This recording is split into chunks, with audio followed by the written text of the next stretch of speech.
이 원가보다 싼 전기요금 이대로 좋은가 연속기획 보도입니다. 앞서 원가보다 싸게 공급하는 전기가 곳곳에서 새나가는 실태를 보도했습니다마는 한전이 판매가보다 훨씬 비싸게 사줘야 하는 전기도 있습니다. 이건 역시 전기요금 인상을 압박하는 요인 중 하나인데요. 정부가 태양광 등 재생에너지 공급 확대를 서두르면서 한전으로 하여금 사업자들에게 보조금을 주도록 했는데 이게 2030년까지 나갈 돈이 무려 80조 원에 달하는 것으로 확인됐습니다. 염현석 기자가 보도합니다. 정부의 에너지 전환 목표는 2030년까지 전체 에너지원의 20%를 재생에너지로 채우겠다는 겁니다. 하지만 낮은 효율성과 상대적으로 비싼 설치 비용 탓에 민간 사업자들을 끌어들이기가 쉽지 않습니다. 재생에너지 확대 보급을 위해 정부가 선택한 유인책은 막대한 보조금입니다. 재생에너지 보조금은 설치 비용과 입지 선정 등을 고려해 차등 지급하는데 태양광의 경우 한전이 파는 평균 가격의 2배로 사주는 식으로 보조금을 줍니다.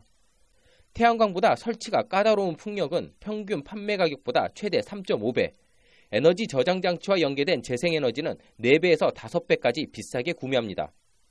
이 때문에 갖가지 편법을 통해 보조금만 지급받으려고 하는 부작용마저 발생하고 있습니다.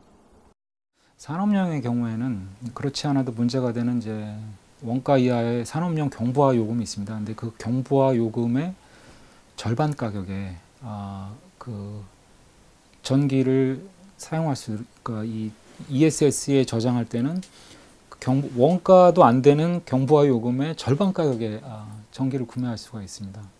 그리고 다시 이제 팔 때는 여러 가지 이제 여러 가지 뭐 신재생 에너지 이제 인증이라든가 뭐 이런 거를 통해서 또 이제 좀 더 비싸게 이제 판매를 할 수가 있게 되는데요. 재생에너지에 지급되는 보조금 규모는 얼마나 될까? 한국전력이 규모가 상대적으로 큰 한국수력원자력, 동서발전 등 6개 발전 공기업에만 주는 보조금 규모만 2030년까지 80조 원이 넘습니다.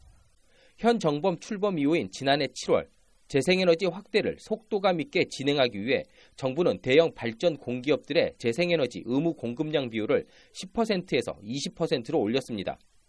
이에 따라 2030년까지 재생에너지 보조금 규모는 48조 원에서 80조 원으로 32조 원이나 증가한 겁니다. 소규모 민간 사업자나 대기업 산업 발전사들에게까지 지급하는 보조금까지 감안하면 전체 규모는 훨씬 더 많을 것으로 추정됩니다.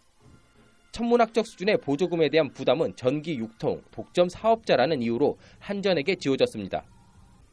상장사인 한전이 정책 비용을 전부 부담해야 하는지도 논란이지만 한전의 경영 상황 악화는 결국 전기요금 인상으로 이어질 수밖에 없습니다.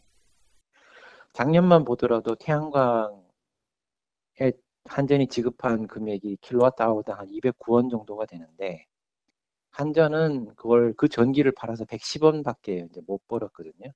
그러면 절반 정도가 이제 적자라는 건데 팔면 팔수록 그러면 한전은 적자를 보고 계속 전기요금을 안 올릴 수 있는가? 시간 문제죠, 올라가는 거.